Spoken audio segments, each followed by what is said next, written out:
Today's lesson is going to be on how to create a scratchboard tree.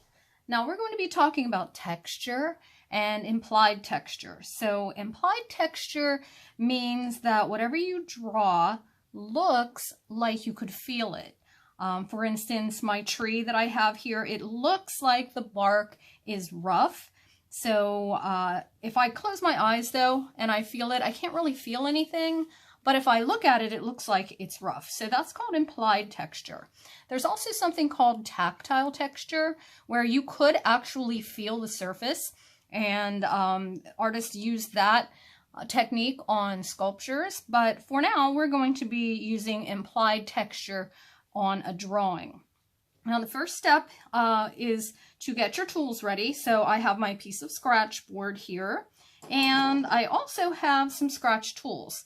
So this tool is a typical scratch tool, and this tip here is removable. You can put different kinds of tips in there. Another tool that you can use is just a sharpened thin dowel rod, and it looks like a pencil, but there's no lead in it. So I just put this in a pencil sharpener and sharpened it to a point. That works really well. This is another kind of scratch tool. It looks very similar to the dowel rod, but this one does have a tip on it that is metal, and it makes a thin line. Something else that you can use if you don't have any fancy tools like that, you can just use a paper clip. And what you can do with a paper clip, I have a larger paper clip here, and I'm just going to bend it out like that, and I'm just going to use this tip to scratch through the surface. If you don't know what Scratchboard is a surface that has a layer of color underneath a black layer that has been put on top of that. So for the Scratchboard that we're going to be using, we're going to have gold color underneath with the black on top. This is an example of what our tree is going to look like when it's all finished. And this will be an example of what your Scratchboard looks like before you add any of the texture or the tree drawing to it. So the first thing I'm going to do, and I'm just going to go ahead and use the paper clip so that you can see that it really does work. The first step in our tree drawing is going to be drawing the moon. So I'm just going to draw from here to here, just a curved line like that in the corner. Then I'm going to take my tool here, and I'll turn my paper so it's easier to do. And I'm just going to scratch in the same direction that I made my curved line. So I'm not going back and forth. I'm not going back and forth this way. I want to keep doing it in that same curve. So you can probably hear this scratching off the surface. So I'm just going to continue to scratch this off in a curved fashion. The closer together you put these lines, the more of the black you will scratch off, and the more gold underneath you'll be able to reveal. So I'm just going to keep doing this until I get it all the way into the corner. My lines get smaller and smaller. All right, at this point, I'm going to go back over it a little bit because I just do want a little more of the gold showing. Notice I'm still going in that curve. I'm just trying to go back between some of these lines just to reveal the gold, but I'm still doing it in the same direction that I was. I'm especially trying to get the gold right along this portion here. And that makes your moon look a little bit rounder too. So don't get impatient and just start scribbling it off. Right? Keep going in that rounded direction. All right, so once I'm done with the moon, what I'm going to do next is I'm going to make the tree. So I'm going to go over to the opposite side, and I'm just going to draw, I'm going to come over maybe about 2 inches. And I'm going to draw down,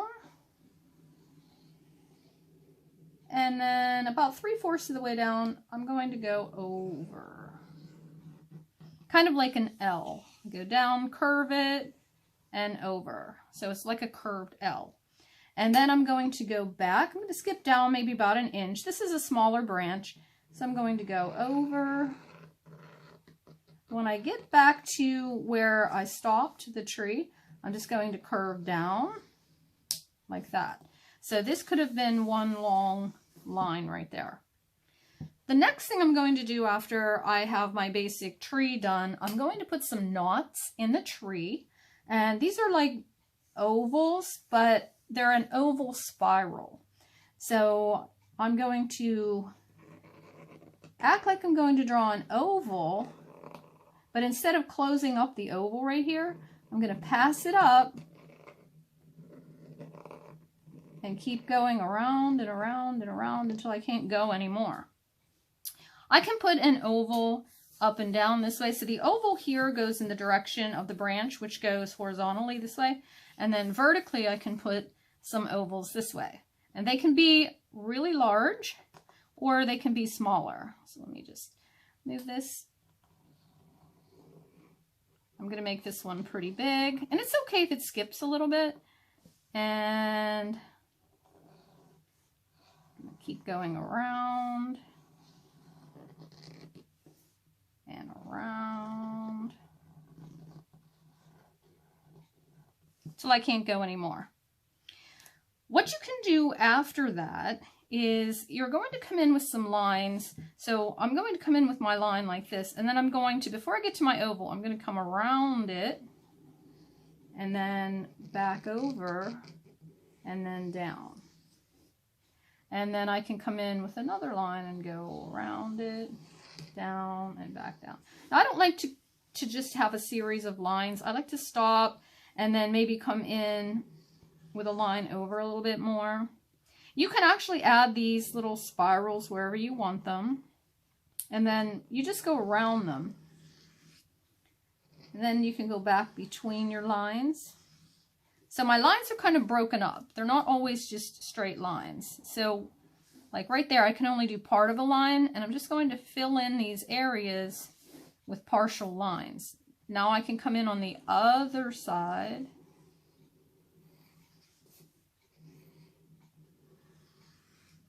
and add some. So they're kind of curved. What you don't want to do is just have a series of absolutely straight lines. Maybe I'll put another oval in here just to take up some space. And I can go around it also. These are just the knots in your tree. This gives it a little bit of that texture we're looking for.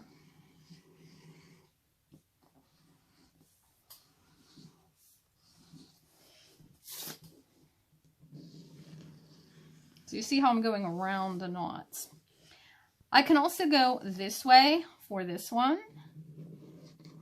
So you can either draw left to right, or if it's easier for you to turn it, and I'm using this, it's easier for me to turn it and pull towards me.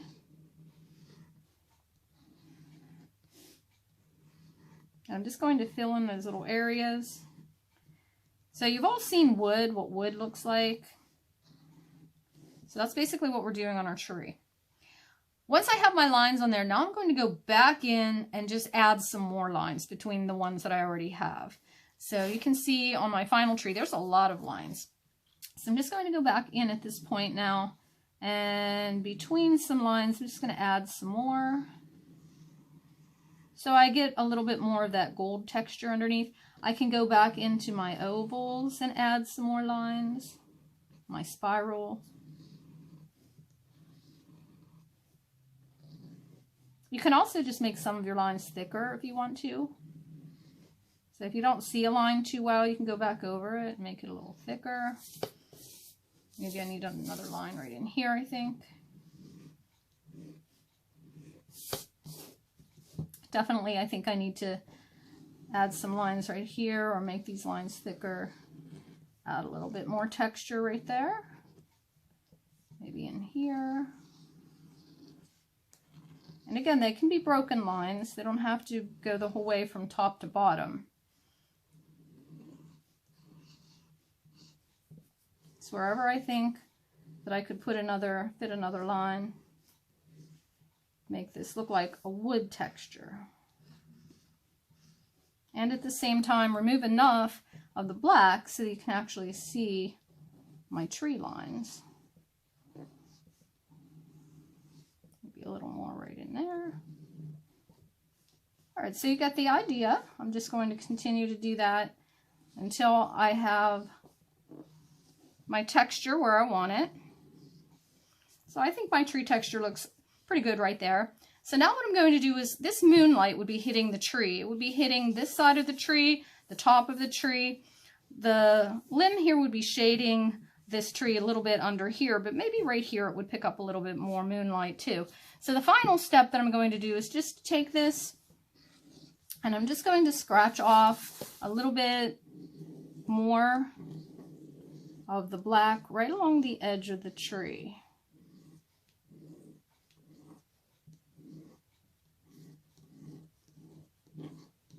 Right there. And I'm going to make sure that I take the curve on around and that I scratch it off right here. I don't want to scratch the entire black area off, but I do want to scratch off a little bit more on the top just so it looks a little bit lighter, like the moonlight is hitting it. And you can feel free to do what I'm doing, that's just turn this. Now the key here is also though, do not scratch this too hard. If you scratch really hard and you press super, super hard, then you're going to not only scratch off the black, but you're also going to scratch off the white or the gold and go all the way down to the white layer. So this is actually white with gold on it and then with black on top of that. So if I'm pushing super hard, then I'm going to have my tool get stuck, and it's also going to dig right through the two layers into the white. So I'll do just a little bit of that here so you can see what not to do. So if I push super hard right here, see how that just doesn't even want to move? And you see how I'm scratching it so much that I'm scratching through to the white layer? I have students who do that and they wonder like what they did wrong. So if you're scratching it so much that you're scratching through the white layer, you're doing it too hard. Just ease up a little bit on it. And you don't have to scratch this tool too hard to get the gold to come showing through. The black comes off pretty easily. Okay, so whenever you feel like you are finished and you have all of your textures and it looks like your moonlight is just hitting your tree a little bit more right here and down here, then I would call your Scratchboard tree completely finished. And then we can look forward to adding, we're going to add a little clay owl, which we'll make next time. And we can put them just sitting on our tree like that. And this will be our completed project, the total project with our clay owl. So today what you need to do is just get the Scratchboard tree done. And then the next time I'll show you how to do the little clay owl.